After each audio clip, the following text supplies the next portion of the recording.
책으로 만나는 가을 개병 문화 김영현입니다.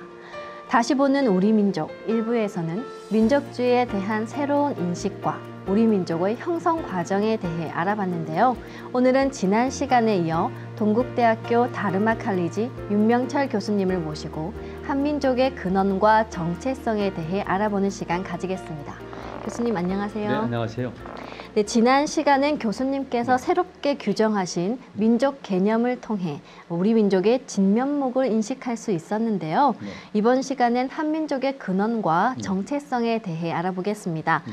앞 시간에서도 살펴봤지만 교수님께서는 민족이라는 공동체가 구성될 수 있는 요소로 생물학적인 요인을 말씀하셨는데요. 네. 이를 역사 유기체설로도 말씀하신 것으로 알고 있습니다. 네. 이 역사 유기체설이 뭔가요? 역사를 이루는 것은 인간이거든요. 인간의 합이 결국 역사이니까 인간이 유기체라면 역사도 유기체가 될 수밖에 없다는 것이죠. 인간이라든가 생명체가 가지고 있는 유기체적 성격은요. 모든 것들은 생존을 유지하고자 하는 본능이 있습니다. 그리고 당연히 사건에 따라서 움직이는 운동성이 있고요.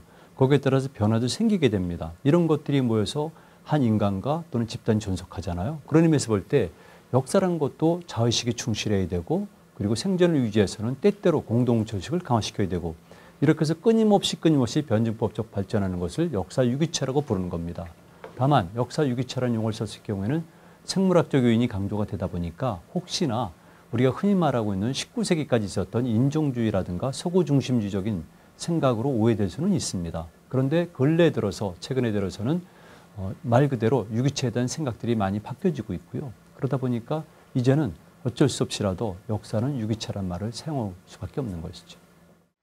인간이란 유기체가 만들어낸 역사 또한 살아있는 유기체다는 말씀으로 볼 수 있겠네요. 네. 그러니까 오히려 인간 존재에 충실하게 되고 자의식도 강해야 되고 이렇게 보는 논리죠. 역사 유기체설의 대표적인 사례가 민족이라고 하셨는데요. 민족이란 공동체가 살아있는 유기체처럼 행동하는 그런 예를 우리 민족에서 찾아본다면 어떤 것이 있을까요?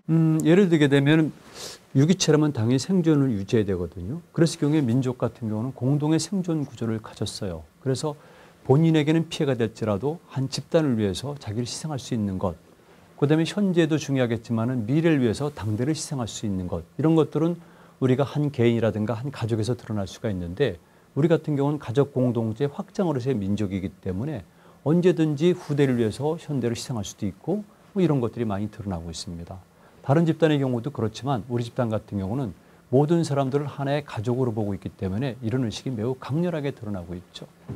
뭐 여담입니다만은 최근에 들어서 아저씨 아줌마라는 용어들을 싫어하잖아요. 그런데 아저씨 아줌마 같은 경우는 우리가 단순한 민족이 아니라 이익 집단체로서의 민족이 아니라 말 그대로 혈연이라든가 공동 생존 구조로서의 민족이라는 걸 입증하는 거거든요. 근데 그런 의미에서 볼 때 저는 아쉽게 생각합니다. 네, 교수님의 역사 유기체설에 충분히 공감이 가는데요. 네. 우리 민족도 생명체처럼 과거의 어느 시점에서 형성되어서 지금까지 그 맥을 유지하고 있는데요. 네. 지난 시간에 한민족의 형성 시점을 원조선, 그러니까 단군조선으로 본다고 말씀하신 것으로 기억합니다. 네. 그런데 이 원조선의 위치에 대해서는 학계의 의견이 분분한 것으로 알고 있거든요. 네. 저는 우리 민족의 생성 그랬을 경우에 몇 단계로 설정하는데요. 원조선이 성립 이전에도 우리는 특정한 공간에서 공동체의식을 가지고 있었습니다. 그런데 이것이 정책 의미를 띠게 되고 다른 집단과의 관계가 아주 심화됐을 때를 보통 원조선의 정치적 국가의 탄생으로 보고 있는 것이죠. 그래서 우리가 말한 원조선 또는 단군조선 또는 고조선이라는 정치적 실체는 기원이 굉장히 오래가 됩니다. 첫 시작은 언제인지 잘 모르겠지만 최소한도 고고학적 유무로 볼 때는 기원이 20세기까지는 올라갈 수가 있는 것이고 만약에 이런의 삼국유사에 있는 기록을 믿는다면 기원전 24세기 올라갈 수 있는 것인데 적어도 그걸 전후로 해서 기원을 전후로 한 시기까지는 어떤 명칭이든 간에 우리 민족의 근원으로서의 정치적 실체가 있는 것은 분명합니다. 다만 우리가 흔히 말하는 고조선이라고 했을 경우에 그 위치의 문제가 되는데요. 예를 들게 되면 세 가지의 큰 중심이 있다고 생각을 합니다. 예를 들게 되면 유화를 중심으로 해서 요동과 요서지방에 이런 지역, 이것이 아마 최초가 아닐까 생각을 하고 있고요.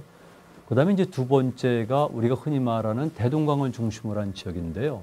북한 사학에서는 이 지역에 매우 비중을 두고 있지만 좀 더 두고 봐야겠죠. 그런데 이 지역이 일찍부터 문화가 발달한 것은 확실합니다. 그랬을 경우에 이 지역도 중요한 지역 중에 하나라는 것. 크게 본다면 적어도 최소한도 유화를 중심으로 한 지역부터 대동강 아래 지역까지가 고조선의 활동 영토 그리고 나아가서 활동 영역인 것은 분명하죠. 네, 책에서는 우리가 사는 곳을 다국간 지중해라고 하셨는데요. 네. 서양을 보면 지중해에서 이집트, 그리스 같은 서양 문명들이 탄생하지 않았습니까? 그렇죠. 동양에서도 그런 예를 찾아볼 수 있을까요? 네. 지금 동아시아는 다국간 지중해라고 그러는데요. 예를 들게 되면은 현재 중국 지역, 만주 지역, 일본 열도에서 오키나와가 연결되고요. 그 가운데 우리가 있습니다. 그래서 여러 나라에서 둘러싸인 곳을 지중해라고 부르는 것이죠. 그래서 저는 이 지역을 동아시아 지중해라고 명명하는데요. 동아 지중해라고 그럴 경우에는 나름대로 동아 지중해 문명권이라는 것도 성립이 가능합니다. 그런데 동아 지중해 그렇다면 그중에서 핵이 되는 곳은 어디일까? 현재 우리가 알고 있는 발해가 되겠습니다. 발해는 아시겠지만 산동반도와 중국의 화북지방과 요하를 중심으로 한 요동지방 그리고 압록강 하구로 연결되는 곳이거든요. 그래서 저는 이 지역이야말로 가장 핵심이기 때문에 발해 문명이라고 얘기를 하고 있고요. 발해 문명을 어머니 문명이라고 그런다면은 이 어머니 문명을 중심으로 해서 빠져나간 문명을 다시 해석합니다. 그렇다면 넓은 의미의 동아시아는 발해 문명을 어머니 문명으로 해서 발해 문명의 영향을 받은 중화 문명 그리고 발해 문명의 영향을 받은 북방 유목 문명 그리고 발해 문명의 영향을 받으면서도 발해 문명의 처음과 가장 밀접한 관계를 맺은 우리를 동방 문명이라고 부르는 겁니다. 그랬을 경우에 동방 문명의 범주는 말 그대로 화북지방 요하를 중심으로 한 요서, 이서부터 시작해가지고 전 만주 일대와 일본 열도까지 이어지는 모든 지역을 동방 문명이라는 지리적 범주를 놓고요. 거기에 핵심 역할한 것은 결국 오늘날의 우리 민족의 근간을 이룬 고조선이라고 보는 겁니다. 이것이 제가 말하는 발해 문명, 동방 문명, 그리고 나아가선 우리 민족의 고조선 문화 또는 문명이 되겠습니다. 그동안 세계사에서 이 동방 문명과 그 주인공에 대해서는 잘 알려지지 않았는데요. 네. 이를 발굴해서 알리는 것도 우리의 사명이지 않을까 하는 생각이 듭니다. 네. 교수님께서는 민족의 생성 과정을 설명하시면서 네. 원핵 이론을 말씀하셨는데요. 네. 이 원핵 이론이 무엇인가요? 일반적으로 민족이 생성될 때는 많은 단계가 거치게 됩니다. 저는 우리 민족의 생성 과정을 얘기할 때 첫 번째는 원핵론을 주장합니다. 원핵이란 것은 어떤 사물이라든가 사건이 생길 때 첫 씨앗이 되는 겁니다. 이 씨앗은 처음에 만들어진 이후에는 끝까지 변함은 없어요. 그러나 이것을 중심으로 해서 이것만 고선되면 우리는 편협한 의미의 민족주의자가 될 수가 있겠죠. 그건 올바른 의미는 아니겠지만 그런데 최소한도 8개의 길을 통해서 유라시아에 포진되는 8개의 길을 통해서 왔기 때문에 우리는 계속해서 주변 지역과 문화적으로 인종적으로 교류를 한 겁니다.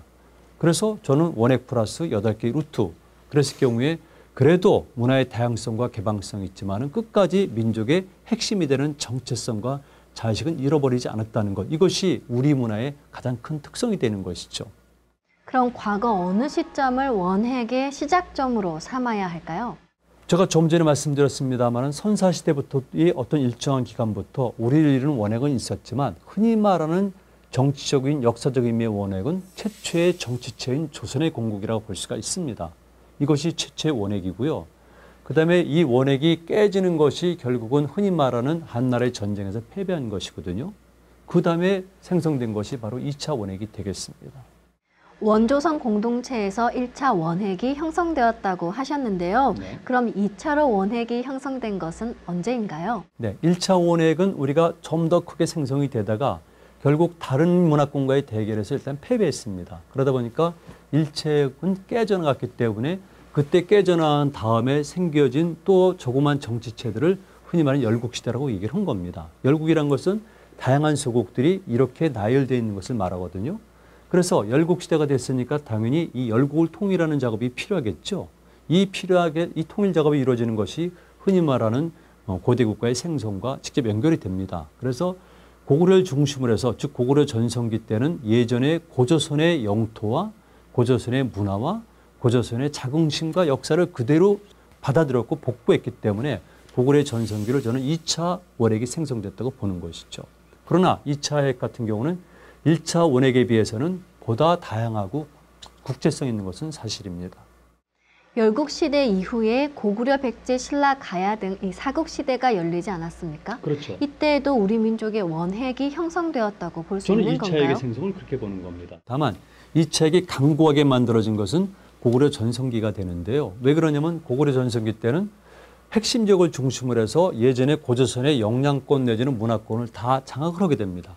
뿐만이 아니라 고구려 세력들이 남진 정책을 취하지 않습니까? 그렇게 될 경우에 백제의 상당히 많은 부분, 그다음에 신라, 가야까지도 영토화시키거나 영향력을 끼쳤기 때문에 자연스럽게 우리 민족의 공동의 문화가 전체에 퍼지는 그런 역할을 하게 된 겁니다. 그래서 고구려 전성기 때를 완벽하지는 않지만 통일에 가까운 것으로 보고 있고 2차 세계 생성이라고 제가 규정을 내리는 것이죠.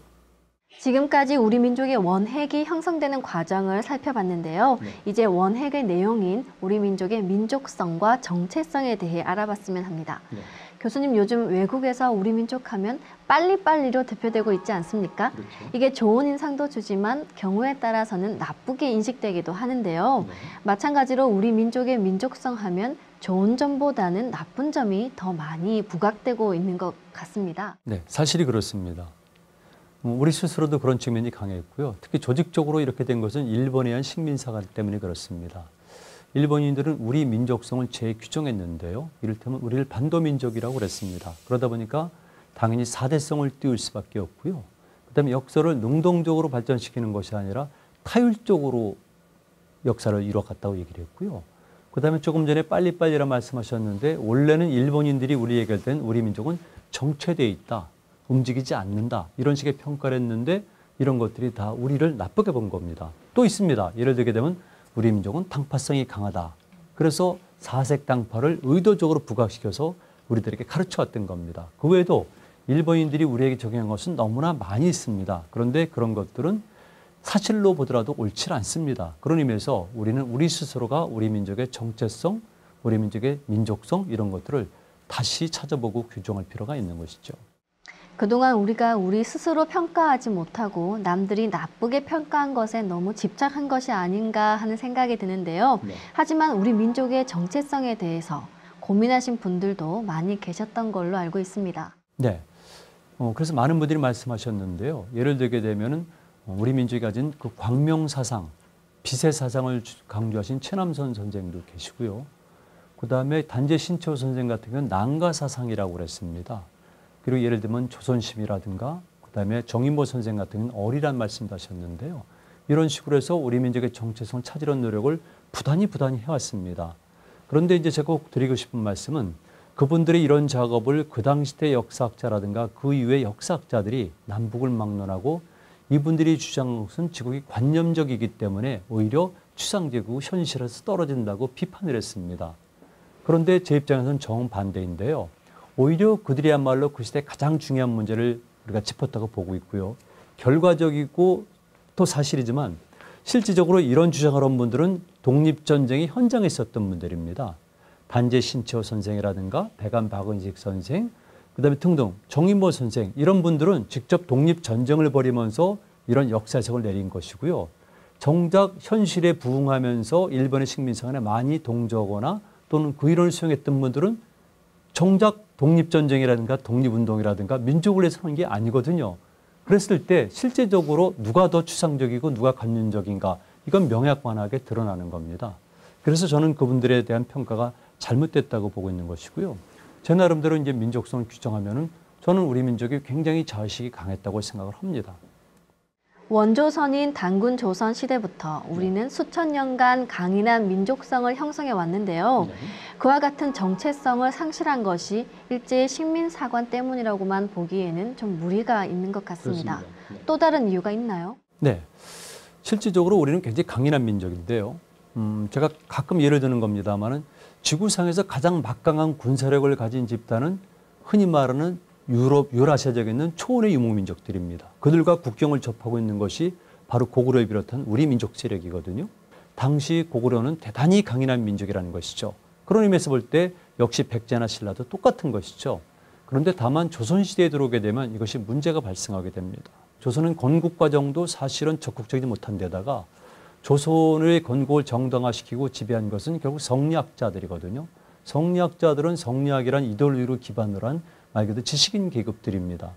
이들이 가진 특성이 몇 가지가 있는데 그것은 기본적으로 친중화적이라는 것이죠. 이것을 모화사상이라고 부르기도 하고 조선 중기 이후에 가게 되면 소중화의식으로 확장이 되는데요. 이런 것들, 그다음에 역시 당연히 성리학적 기반은 정통론과 명분론에 깎기 때문에 그들은 말 그대로 동적인 세계관을 싫어합니다. 그러니까 역동적인 세계관을 싫어하고 당연히 그들의 경제적 기반은 농경입니다. 그래서 사, 선비, 농, 농민, 그다음에 공, 공업, 그다음에 상업, 그리고 해양이 되는 겁니다. 기본적으로 이들이 가진 세계관과 생활 방식은 농경에 기초한 정적 문화이기 때문에 동적인 것을 용납할 수가 없는 것이죠. 뿐만이 아니라 한 국가는 필요에 따라서는 백성의 이익을 위해서는 주변적으로 과감히 진출해야 되거든요. 그리고 내부에서는 역동적인 기운을 불러일으키고 백성들을 위해서는 산업을 발전시켜야 되는 겁니다. 이런 모든 것들을 도외시하고 정리학자 중심으로 끌어간 곳이 바로 조선사이기 때문에 그 이후에 조선은 당연히 정체성과 자의식이 약할 수밖에 없는 거죠. 이제 우리의 민족성을 회복하고 정체성을 확립해야 하지 않겠습니까? 그렇죠. 그러기 위해서는 우리 민족의 본래 민족성에 대해서 아는 것이 최우선 과제가 아닌가 하는데요. 네. 한민족의 원래 민족성이 무엇입니까? 네, 민족성이라는 단어가 거북할 수도 있겠지만 실질적으로 한 집단의 정체성을 갖는 건 정말 중요하거든요. 그래서 이것을 우리는 왜곡되었기 때문에 다시 찾을 의무가 있습니다.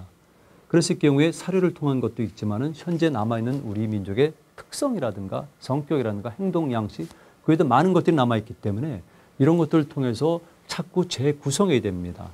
제가 최근에 들어서 다시 전개하는 것 중에 하나는 첫 번째로 탐험 정신을 들을 수가 있는데요.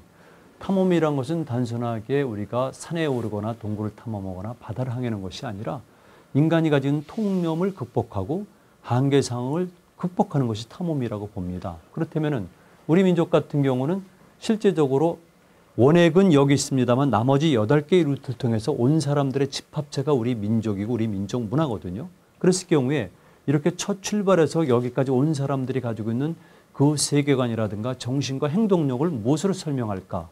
이랬을 경우에 저는 탐험정신이라는 가장 피부에 와닿는 그런 용어로 재규정한 겁니다. 목적 없는 행위를 하는 인간은 없습니다. 그렇다면 집단 같은 게 너무나 당연한데요.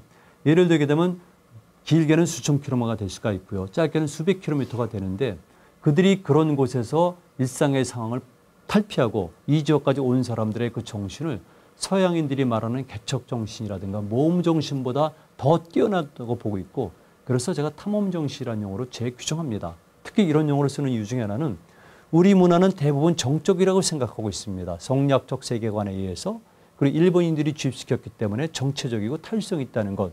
그런데 역사적 사실을 놓고 볼 때는 정반대로 우리야말로 먼 지역에서부터 끝까지 온 사람들이기 때문에 탐험정신으로 충만되어 있다. 이런 결론을 제가 내린 겁니다.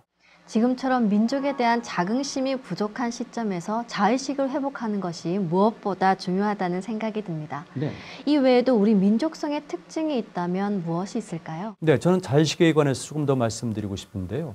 한 인간이 자유로워지기 위해서는 자기 자신은 자신감이 있어야 되는 겁니다. 그리고 자의식이 가장 기본이 됩니다. 자의식에 충실한 사람은 자유로운 사고를 하고 자유로운 행동을 하기 때문에 남을 억압하지 않습니다. 그리고 자유롭기 때문에 무슨 목적이 있을 때는 반드시 그 목적을 남의 눈치를 보지 않고 실현을 합니다. 그런 의미에서 모든 인간에서 가장 기본적인 것은 정체성의 핵심인 자의식이 되겠습니다. 그렇다면 제가 초반부에 말씀드렸지만 역사라는 것은 한 개인의 집합체이기 때문에 유기체이기 때문에 집단에게도 그게 중요하고 어떤 면에서는 늘 체제 경쟁을 할 수밖에 없는 민족 같은 경우에는 오히려 자식이 더 필요하죠. 그리고 이제 제가 말씀드린 것은 이런 것 외에 목적 지향성이라든가 다양성도 있고 그다음에 또 한 가지는 우리 민족이 지향하는 정말 좋은 장점, 이를테면 상생과 조화를 지향하는 것, 이것도 저는 민족성이라고 봅니다. 방금 목적 지향성에 대해서 언급하시면서 조화와 상생이라는 말씀을 하셨는데요. 네. 여기에 대해서 조금 더 말씀 부탁드리겠습니다. 네, 제가 조금 전에 목적 지향성 그랬지 않습니까? 목적 지향성이란 것은 공간적으로는 동쪽을 얘기해요. 그다음에 관념적으로서는 밝음과 빛을 뜻하는 겁니다. 예를 들게 되면 인간은 기본적으로 밝음을 지향하고 있고요. 따뜻함을 지향하고 있습니다. 그래서 늘 해를 쫓아 움직이기 마련인데 해가 뜨는 가장 동쪽에 있는 것이 바로 어디겠습니까? 바로 우리가 사는 이곳이거든요. 그래서 서양에서는 이것을 파이스트, 극동이라고 부르지만 변방이라고 부르지만 실제로 우리 입장에서 볼 때는 해가 뜨는 근원이거든요. 그랬을 경우에 이렇게 해가 뜨는 근원을 쫓아서 온 사람들, 해를 지향하는 사람들이 그 본원과 근원을 찾아왔다면 이거야말로 얼마나 목적을 지향하는 사람들인가를 알 수가 있는 것이죠. 공간적으로는 동적이고 그다음에 또 해가 될 수 있겠지만 그것이 가지고 있는 기본적인 논리는 무엇일까? 저는 조화 상생이라고 봅니다. 기본적으로 모든 생명체는 조화를 이루지 않으면 존재할 수가 없습니다. 우리는 늘 갈등과 투쟁으로 역사를 해석하는데 실제적으로 보게 되면 한 개체만 놓고 보더라도 인간이 가지고 있는 모든 요소가 조화를 이루었을 때 비로소 하나의 완전한 존재가 되고요. 한 개인과 한 개인이 만날 때도 마찬가지고 이 세상에는 우리 인간뿐만 아니라 인간의 모든 것들이 하나가 되지 않으면 존재할 수가 없습니다. 다만 이런 조화 상생의 논리를 정말 앞에 깔고 이것을 집요하게 추구하는 집단이 있는가 아니면 이런 것을 의식하지 못하고 그냥 살아가는 집단이 있는가 차이가 있는데요. 우리같이 독특한 목적을 지향하는 집단은 반드시 조화 상생을 지향한다고 봅니다. 그러다 보니까 본의 아니게 우리는 평화를 사랑한다는 얘기를 하게 됐는데요. 평화를 사랑하기도 하고 개척과 진출하기도 하는데 그 기본 논리는 조화 상생을 지향한다는 겁니다. 그래서 제가 말씀드린 대로 남들보다 더 강한 공동체 의식 이런 것들은 조화 상생의 대표적인 예가 되고요. 우리 민족은 3을 좋아합니다. 단군 신화도 3의 구조로 되어 있고요. 고구려의 건국 신화도 3의 구조로 되어 있고 삼조고도 3개의 다리로 되어 있고 우리는 모두 3을 좋아합니다.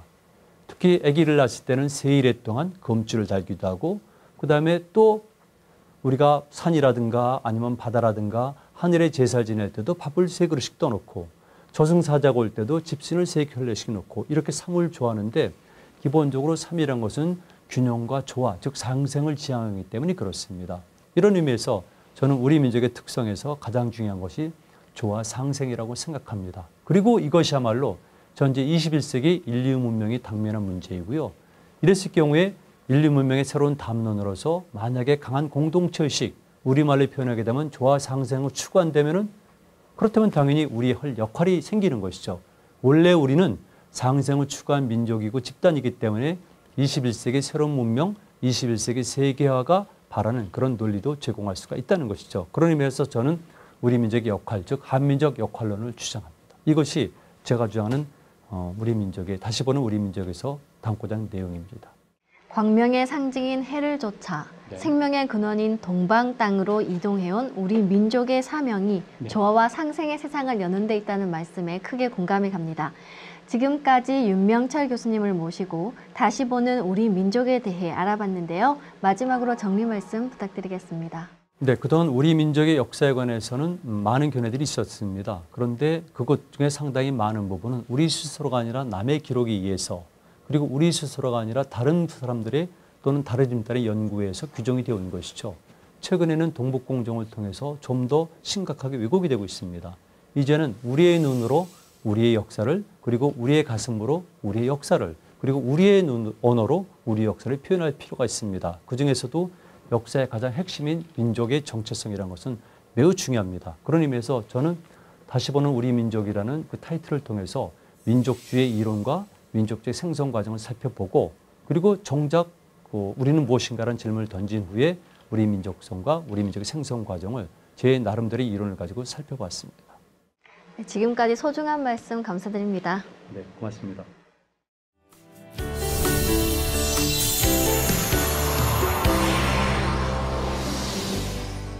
모든 존재는 고유의 가치와 존재 이유, 독특한 삶의 양식을 가지고 있는데요.